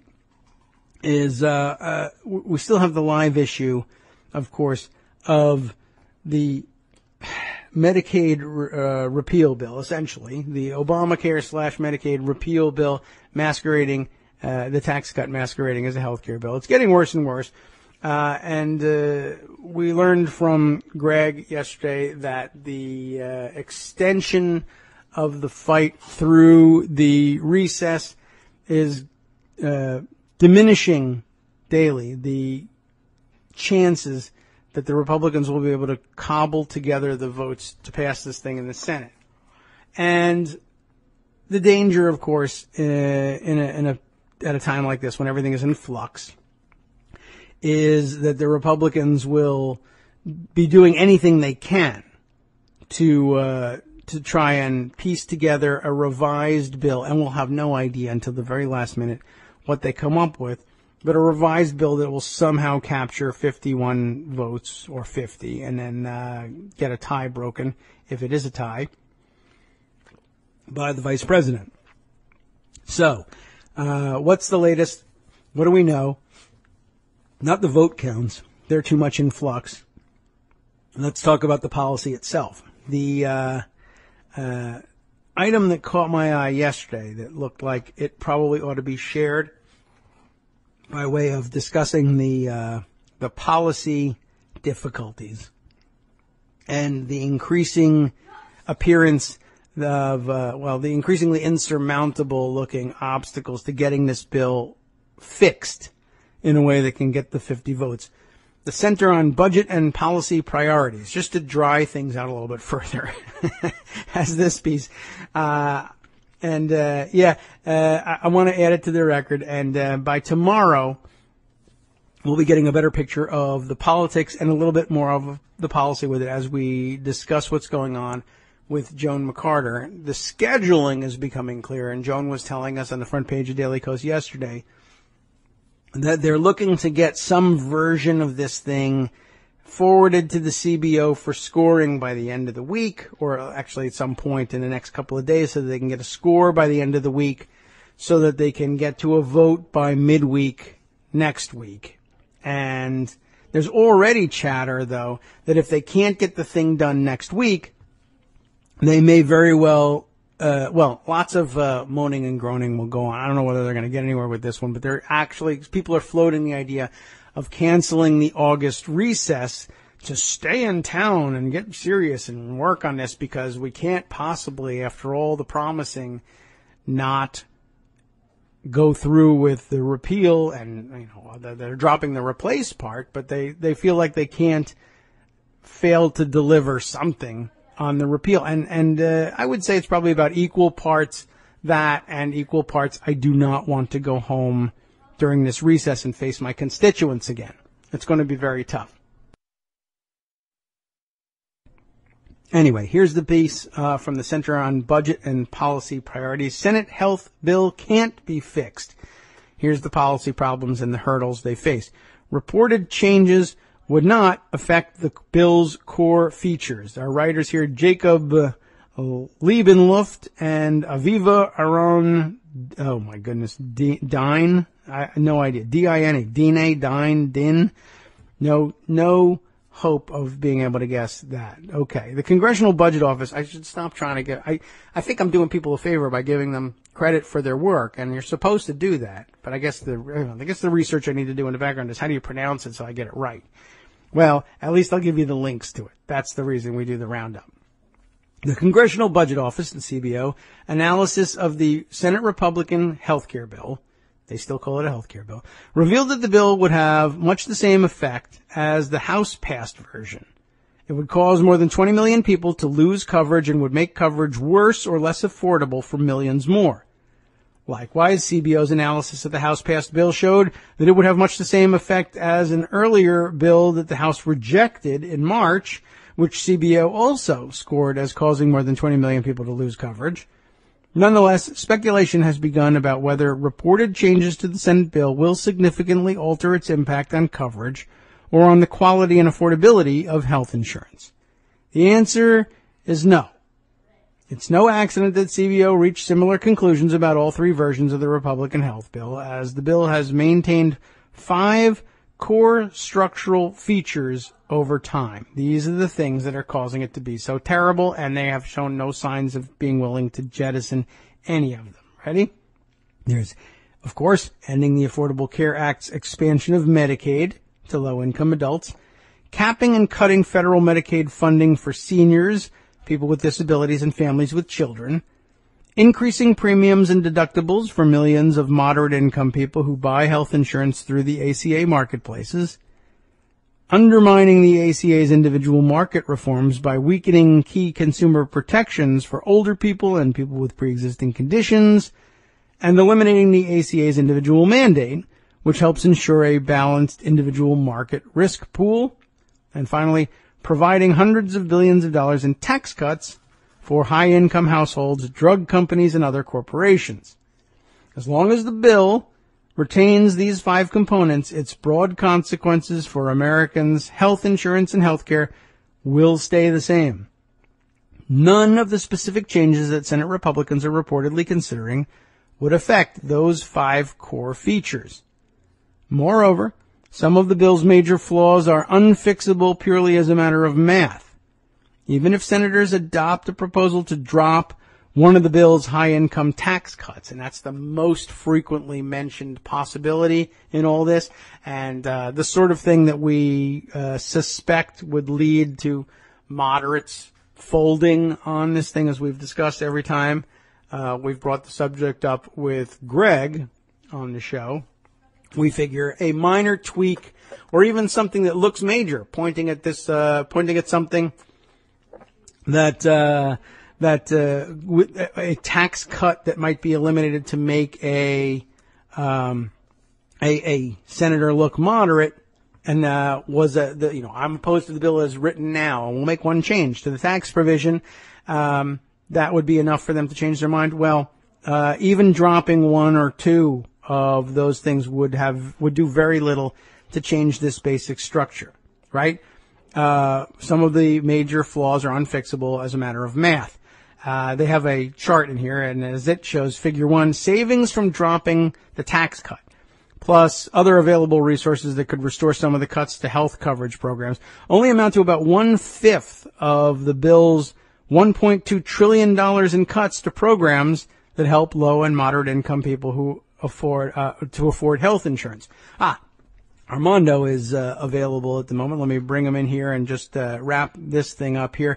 This is it's a bit of a dry thing. I mean, it's an important subject, obviously, and it's the one we're supposed to not be distracted from in all this, but it's a rather dry treatment of it. But I do recommend it at least as background information, so you get a sense of either what logical gymnastics Republicans who say the bill's been tweaked to their satisfaction will have to engage in order to flip their votes, or you get a early and realistic look at just how difficult it's going to be to round up the 50 votes that they need. That if they're truly, if they're seriously and significantly opposed to the tax cuts, in particular, being awful optics, tying tax cuts for the rich to throwing 20 million plus people off of their health care coverage. If that seriously bothers them, and it's always a question with Republicans whether it seriously bothers them, if they're sincere in their opposition, there's very little chance that any tweak to the bill will make a substantive change great enough to overcome a sincere objection. The only problem is, can you find 3 Republicans with sincere objections? You have 2. Maybe you only need to find 1 more. But any group of 50 Republican senators, if you can find me one who's sincere in wanting to protect the poor, it's like finding a 4-leaf clover. All right, let's switch gears for the moment then, and gratefully accept the assistance, the collusion, if you will, of Armando in today's program. Armando, how you doing? Good, David. Can you hear me okay? I can. I've got you here. Yeah, I had technical difficulties all morning, and what was frustrating was I got a call from somebody I didn't know who said that you had some dirt on Greg Dworkin being wrong about everything, and to call you. So, of course. So I don't know what he's doing here, ladies and gentlemen. I did not solicit this. Yeah, it's but as long as I don't know who that person is, why don't you go ahead?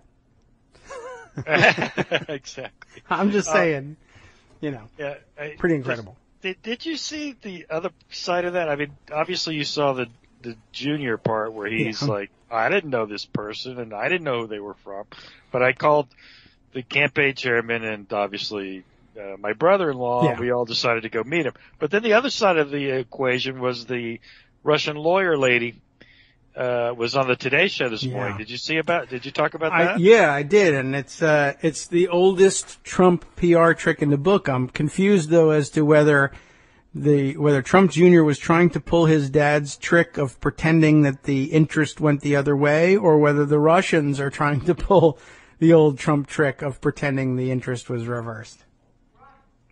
It reminded me an awful lot of 10, 15 other examples. A couple of them are very recent of where Trump, his favorite PR trick is to tell reporters that the people he was pursuing were in fact pursuing him. And as was pointed out to me this morning on Twitter, the most significant example of it being, he was telling Lester Holt that Comey was bugging him for dinner. Please let me come over for dinner and assure you that you're not under investigation. And no one believed that for a second. And I think he gave up on that mid-interview. I'm not really sure whether he asked for the dinner or not. I can't remember. But we had dinner, though. That's all he was able to come up with. But he's right in the interview. He's trying that old trick, just like he used to do as John Barron. Madonna really wants to go out with Mr. Trump, but he's too busy.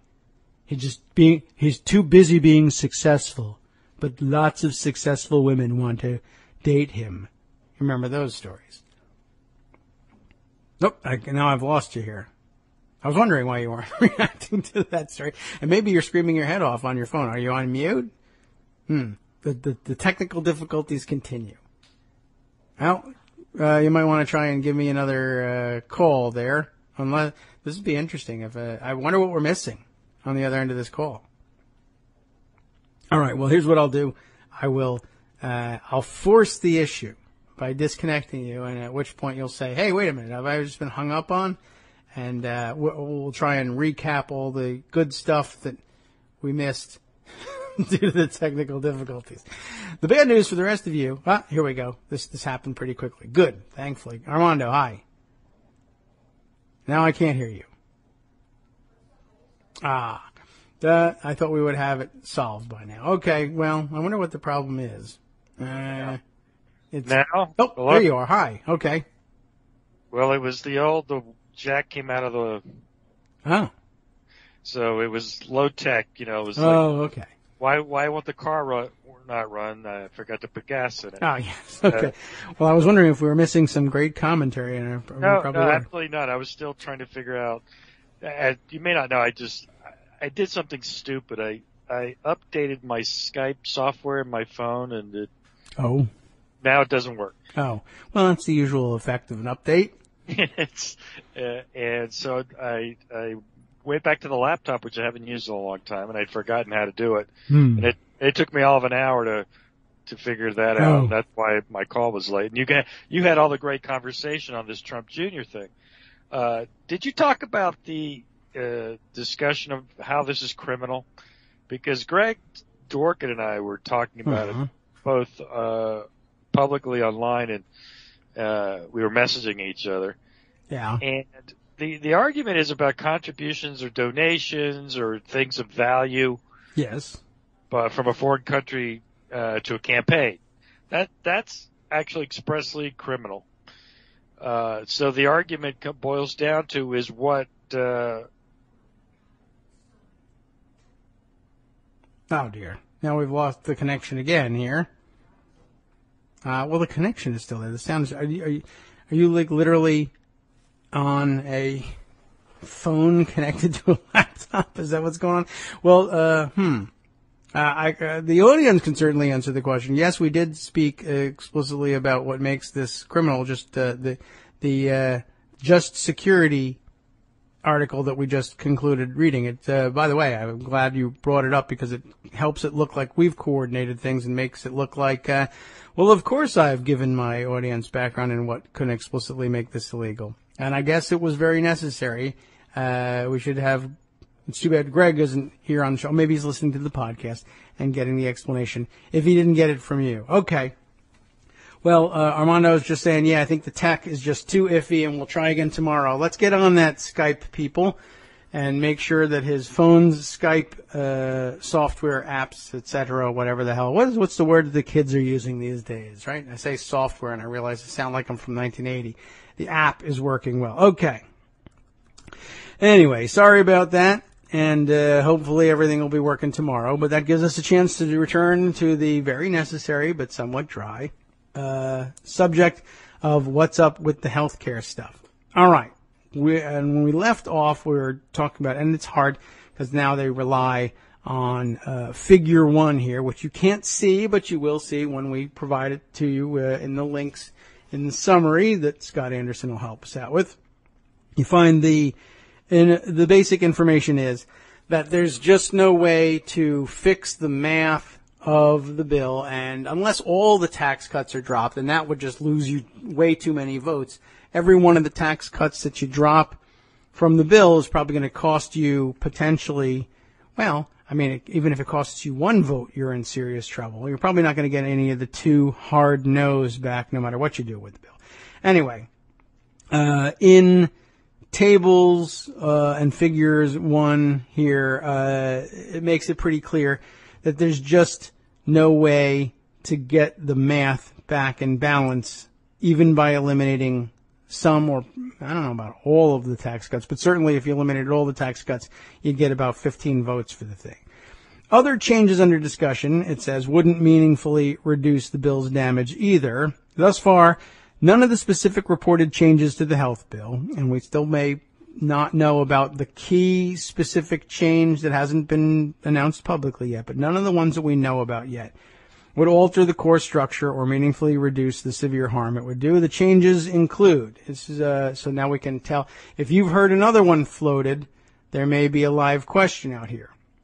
But for now, the idea of delaying or slowing the phase-out of enhanced Medicaid expansion funding. Would that do the trick? Would that make a significant difference to someone who has a sincere objection to the damage this bill can do? Senate Republicans are already discussing further slowing or delaying the phase-out of the ACA's enhanced federal funding for Medicaid expansion, but doing so wouldn't, believe it or not, wouldn't change the provision's long-run impact on coverage. Eventually, states would still see a 3 to 5-fold increase in their share of expansion costs, leading most or all to end their Medicaid expansion programs. That's true, and I guess I want to add this caveat. Though that's true on a policy level, that doesn't necessarily mean that politicians whose chief interest is being reelected would reject an option of delaying the same harm to after their next election. That's, you know what I'm saying? Just because delaying the phase out or stretching out the phase out of enhanced Medicaid expansion funding would eventually have the same effect. So for the rest of us who are going to be citizens of the country even after their terms in the Senate expire, We worry about such things. It doesn't really matter whether you throw everybody off of insurance next year or in 5 years. You don't want to throw everybody off of insurance. That's a different equation to someone who says, my only concern is what happens in the election 2 or 4 years from now. If I can get reelected before everyone realizes what the impact of this provision is, then who cares? I have 6 years to fix it. That's literally a very real equation, a very real consideration that senators are going to make. Yes, the fact is that everybody's going to get thrown off insurance, but the key question for me is, does it happen before my election or after? Okay, so a delay or slower phase out wouldn't even have much effect in the short run. In at least 9 expansion states, state law could automatically trigger the end of expansion well before the ACA's enhanced match rate fully phases out. Interesting point. Arizona, Arkansas, Illinois, Indiana, Michigan, Montana, New Hampshire, New Mexico, and Washington are those states. A 10th state, Alaska, key state, if you're worried about what your senator is going to do, could see its expansion end as soon as 2020, even if the phase out of the enhanced match is delayed. Moreover, as CBO's analysis of the Senate bill explains, other expansion states might also begin winding down their expansions even before federal funding drops off in anticipation of future changes that will result from this legislation in order to avoid abrupt changes to eligibility and other aspects of the program. What else have we got? What about adding funding for opioid use disorders? It's an interesting way of putting it, opioid use disorder. Okay, a big issue. We've heard a lot about it. 45 billion enough?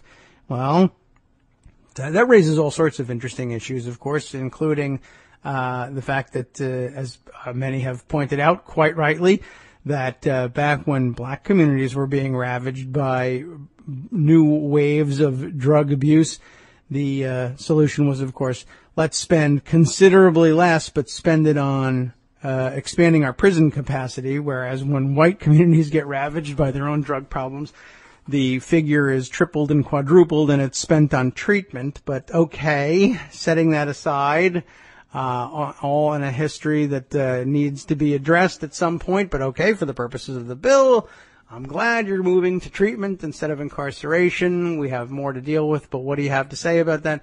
$45 billion, is it enough? Well, what if we put more in there? Could we get a moderate to say, well, look at how much money we're spending on this enormous problem. After all, it will be delivering on a Trump campaign promise, as well as one of my own. Could that do it? Senate Republicans are reportedly planning to add that $45 billion to the bill for the treatment option. That funding is intended to compensate for the bill's elimination of the ACA Medicaid expansion, which has dramatically increased access to medication-assisted treatment for opioid use disorders, and perhaps to compensate for waivers that would allow private plans to exclude coverage for substance abuse treatment. Not only would $45 billion fall short of what experts estimate is needed for opioid treatment, but replacing health insurance coverage with grant funding for treatment would always fall short as a response to the opioid epidemic. Opioid use disorder is often accompanied by other physical and mental health needs, including depression and anxiety. That means people struggling with opioid use disorder need access to physical and mental health care, not just treatment for their addiction, if they are to successfully recover. As Senator Bill Cassidy commented, if a separate fund would bifurcate opioid addiction from physical health, that would be bad medicine. And it would be awful. But of course, for the most part, Republicans, without any direct experience in anything, they will have no way of knowing. And seeing the world in black and white as they do, they'll say, well, look, we're giving money for opioid abuse treatment. Isn't that what you wanted? Here, boom, done. It's a grant. And they refuse to look at it as a holistic problem, and it sounds kind of hippy-dippy to even ask people to do so. So they don't want anything to do with it. What else have we got here? What about the proposal for cutting Medicaid funding for seniors, people with disabilities, and families with children only as deeply as the House bill? Remember, that the Senate bill, originally anticipated as being less disastrous and more moderate than the House bill, ended up being worse on Medicaid than the House bill, which is almost impossible to imagine at the time.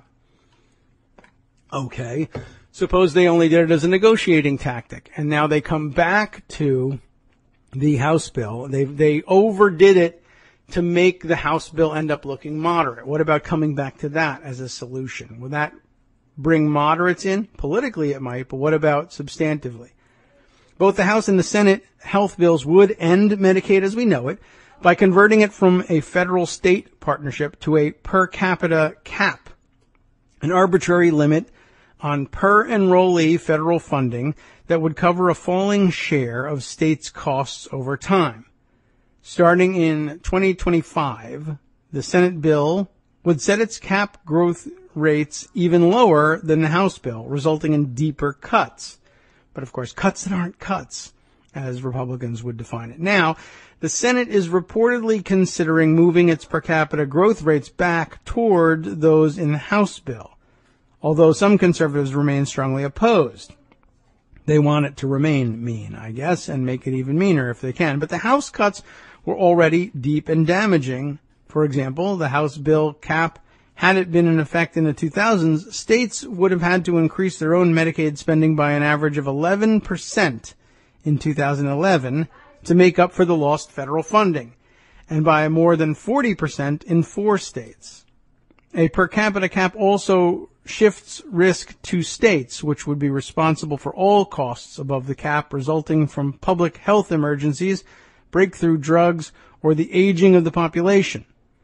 In response, states would have to raise taxes, cut other parts of their budget, or more likely, institute increasingly severe cuts to eligibility, benefits, and provider payments. Certain services would be especially vulnerable to cuts. For example, home and community-based services that help millions of seniors and people with disabilities remain in their homes are an optional Medicaid benefit that states already limit based on available funds and would likely cut deeply in response to federal funding cuts. How about the expansion of tax benefits for health savings accounts, which really are a crap idea to begin with, but could bring more moderates. The moderates don't care if it's a crap idea. Look, more money, that's a moderate thing to do. I might go for that. What about that? The Senate bill would already dramatically expand the tax sheltering opportunities HSAs offer by nearly doubling the annual contribution limits. But Senate Republicans reportedly plan to further expand HSA tax breaks by adding a provision allowing people to pay health insurance premiums out of HSAs. That change would enable individual market consumers to avoid taxes on the income used to pay premiums at a reported cost of $60 billion over 10 years. That's a bit of a giveaway, don't you think? This provision would do little to mitigate the large increases in out-of-pocket costs for moderate income consumers under the Senate bill. Many low and moderate income people could not afford to make substantial HSA contributions in the first place. And many would likely also find it too complex and burdensome to funnel premium contributions through HSAs. No, I would. But even if they did, their tax savings would offset only a small portion of their increase in out-of-pocket costs under the Senate bill. For example, CBO's estimates imply that a 64-year-old, here we go with one of the specific examples, a 64-year-old with income of $56,800, where do they get these numbers, would have to pay about $11,600 more in premiums for the same plan she has today, even taking into account her tax savings for paying premiums through an HSA. Meanwhile, a 40-year-old with income of $26,500 would see tax savings of less than $400 from paying her premiums through an HSA, but would see her deductible jump from under $1,000 to more than $6,000 due to other provisions in the Senate bill. The largest benefits from expanded HSA tax breaks would go to people at much higher income levels because they are in higher marginal income tax brackets, and so avoiding tax on their premiums is worth more to them. For example, the ability to pay premiums out of a pre-tax dollars would be worth $2,800 for a 60-year-old earning $250,000. Higher income people also realize most of their benefits from the current tax breaks for HSAs and from the expansion of those tax breaks already in the Senate bill. About 70% of HSA contributions come from households with incomes over $100,000. It's the only people who can afford to use that stuff. How about increasing funding for market stability? That's always a good idea. Would that be enough to save anything? The Senate bill includes $112 billion currently for near-term market stabilization efforts and grants to states for long-term state stability and innovation. This is less than the House bill provided for market stabilization, and amazingly, and senators are reportedly considering adding more in order to catch up with the House bill. But another example of the expectations being reversed here. But the bill's existing stabilization funding isn't enough to make up for the price increases consumers would face due to its repeal of the ACA's individual mandate, let alone the increases resulting from the bill's cuts to tax credits and other financial assistance. Repealing the mandate would lead healthier people to drop coverage, thereby raising per enrollee costs and, in turn, average premiums. The bill's stabilization funding does help offset these increases because CBO assumes most of it would be used to help insurers cover the cost of high-cost enrollees. But based on CBO's analysis, Brookings Institution researchers found that the Senate bill as a whole would raise premiums by an average of 5 to 9%, even before taking into account its cuts in premium tax credits. Thus, senators would likely need to add billions of dollars more per year in stabilization funding just to prevent their bill from raising average sticker price premiums. Even then, the funding would not make a dent in the large increases in out-of-pocket premiums resulting from the Senate's bill's cuts to financial assistance. All right, a couple more here. There's what about allowing insurers to discriminate based on pre-existing conditions? What if they decided to jettison that? The current Senate bill already allows states to waive important protections for people with pre-existing conditions, including standards for what services plans have to cover. That means plans could once again carve out key services such as maternity care or mental health or substance abuse treatment. Great. And could go back to placing annual and lifetime limits on coverage. That could make coverage and care unaffordable for people with pre-existing conditions or other serious health needs, of course, even though the bill technically retains the ACA's prohibition on charging higher premiums based on health status. Now, Senate Republicans are reportedly considering rolling back that protection as well. Ted Cruz is pushing to create a system under which, of course, insurers that offer at least one community-rated plan, that is a plan where premiums would not vary based on health status, could offer additional plans subject to medical underwriting. Plans, in other words, for which insurers could vary premiums based on health history or deny coverage outright to people with expensive pre-existing conditions. Under a Cruz system, healthier people would naturally gravitate towards underwritten plans, which would offer them lower premiums. Meanwhile, the community-rated plans would disproportionately enroll people with expensive pre-existing conditions, and insurers would price them accordingly. Adverse selection, therefore, means that in practice, people with pre-existing conditions would face higher premiums because of their health status, whether they purchased underwritten or community-rated plans. While lower-income people would be partially protected from higher premiums by the Senate bill's subsidies, people with pre-existing conditions with incomes over 350% of poverty, about $42,000, by the way, for a single adult, would face high, sometimes unaffordable premiums with no financial assistance. And then there's, what about retaining the ACA's 3.8% tax on unearned income? What if we gave back that tax cut? Senators are reportedly considering retaining the 3.8% tax on investment income for individuals with income over $200,000, couples over $250,000.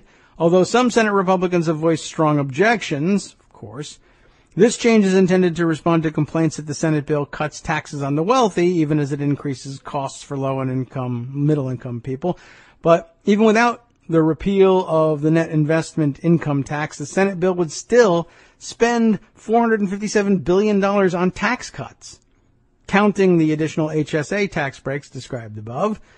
And these tax cuts would still mostly benefit upper income people and pharmaceutical companies, insurers, and other corporations. So it should definitely, that's a great point to keep in mind, is every time that they talk about, well, why don't we give back this, maybe we can roll back or give back this proposed upper income bracket tax cut, they're usually talking about that 3.8% tax on unearned income from top level earners, but rarely will you find any proposal that includes the other significant tax breaks being proposed.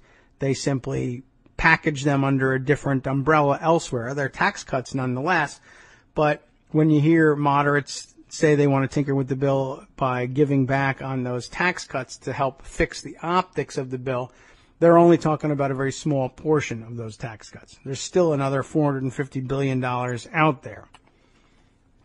So, conclusion, I believe here, Senate Republicans can't fix their bill with the resources that they have put on the table. In addition to the specific changes discussed above, some Senate Republicans have made general comments about changing their bill, or starting all over again, to make coverage more affordable for low and moderate income people. Senator Bob Corker, for example, promised, "We are going to figure out a way to greatly enhance the ability of lower income Americans to buy health insurance in the exchange that actually covers them." We've had, 9 years to do it, but whatever. Now we're going to, once again. We'll definitely come up with it soon. We don't know what it's going to be, but it's going to be terrific. So, sounding a little Trumpian on that one. With no specific proposals to analyze, the best way to evaluate such promises is to ask, could they, as a matter of arithmetic, be met? The answer, unsurprisingly, I'm sure, is no. The single most important reason the Senate bill would cause large coverage losses and make coverage less affordable, almost no matter what they do, really, is that it cuts federal spending on programs that help low and moderate income Americans afford health care by $1.2 trillion over 10 years. You can't have these cuts. That's the thing. They're central to everything the Republicans want to do. No proposal excludes them. But how do you help low and moderate income families meet their expenses when you're taking money out of their hands? Here again, they point you back to their tables. The CEO estimates say that the Senate bill cuts federal Medicaid spending by $772 billion, a cut of about a quarter of the entire program by 2026. And it cuts spending on marketplace subsidies by $424 billion. That's a 50% cut by 2026. These cuts are the main reason the bill would cause 15 million fewer people to have Medicaid coverage by 2026 and would make coverage less affordable for millions of consumers in the individual market. Retaining the net investment income tax would free up $172 billion. That's great. And that could restore a modest share of the bill's cuts to coverage programs.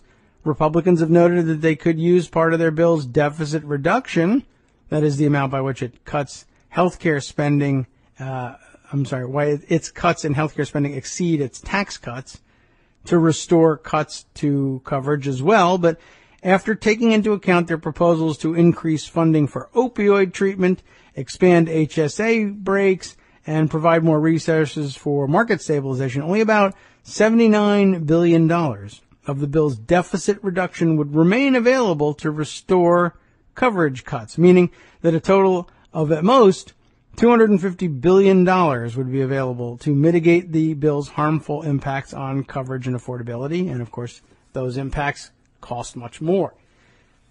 As a matter of simple arithmetic, this means that even if Republicans put every available dollar back into coverage programs, they could only restore about 20% of the total cut to these programs in the Senate bill.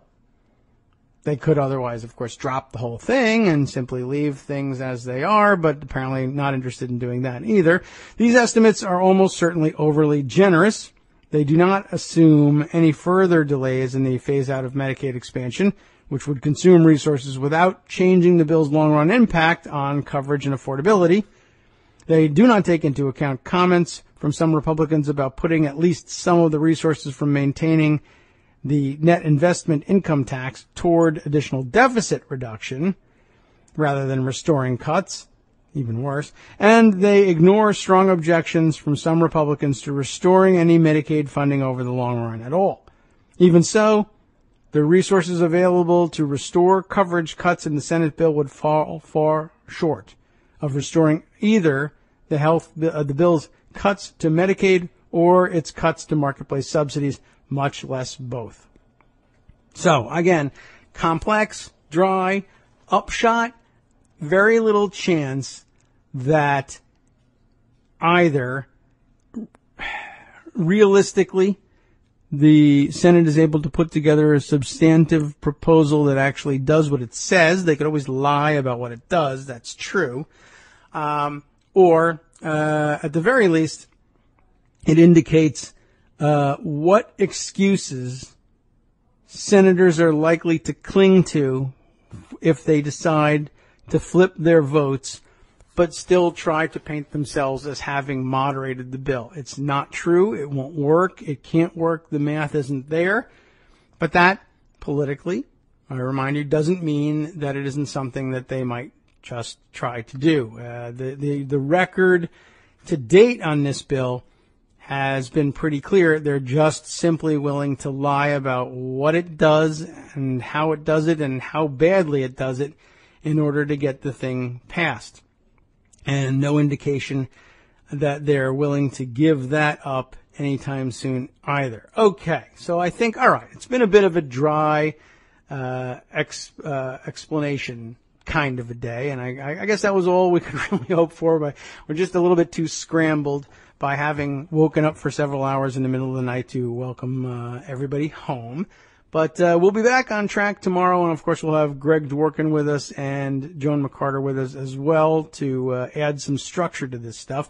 It's about time for us to hand things over to the guys on the after show, and I'll sum up what they've got. I'm sure they're following current events, and we're able to monitor the morning's happenings a little bit closer to keep you up to date on what's been happening. I'll tell you all about what they've got planned next. And let's see. I guess that's really about it. The only thing that we might be able to fit in here, I just by way of a wink at the rest of you, did you happen to catch wind of the woman out in Iowa who was who had pled guilty to casting 2 ballots for Donald Trump the other day? Once again, another one of those amazing instances in which voter fraud finally is rooted out, and it turns out to be a Republican, and in this case a Republican voting for Donald Trump. I just found it very interesting that this woman cast her vote and then went to another polling station and tried to cast a provisional ballot on the theory, I thought this was an interesting theory, on the theory that Donald Trump had explained to her, of course, that the vote was going to be rigged, and so she was very afraid that her first ballot, the legally cast ballot, was going to be changed to a vote for Hillary Clinton. But somehow she convinced herself that this second ballot that she wanted to cast would definitely not. I mean, if they convert my first ballot to a Hillary Clinton vote, they won't be able to catch me on this one. Why they wouldn't all be converted to Hillary Clinton, I have no idea. Anyway, she decided to go ahead and do that. And true to form, I'm sure, as a Republican, it did not change her mind about the efficacy of large-scale voter fraud. The fact that she was arrested on the spot when she gave them her name, and they said, "You already voted. You're under arrest." I wonder if it even occurred to her, maybe this whole program of double voting isn't as easy as I thought. I wonder how a bunch of illegal immigrants are going to be able to pull this off if I can't. Probably not. I'm sure she thought that was rigged too. Anyway, like I said, time to hand things over to the guys on the after show, who've got a great show lined up, no doubt. What do we have for you today? Obamacare insurers are in such a death spiral, believe it or not, that they are having the best year yet under the health care law. The Department of Justice pushes the Chief Justice of the District of Columbia Superior Court to give jail time to the woman who laughed at then Attorney General nominee Jeff Sessions.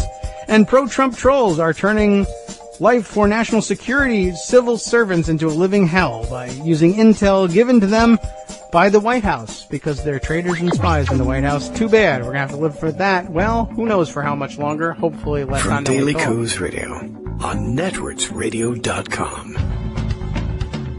You have been listening to the Kagro in the Morning Show with David Waldman. What about the last half? Visiting with Chris Reeves, as usual, this time for a discussion on how maintaining long-term activism takes sustainability. Also, voters are deregistering over Chris Kobach's voter suppression efforts, and the only reason police dump disabled activists from their wheelchairs for protesting is because they are, of course, fearing their lives.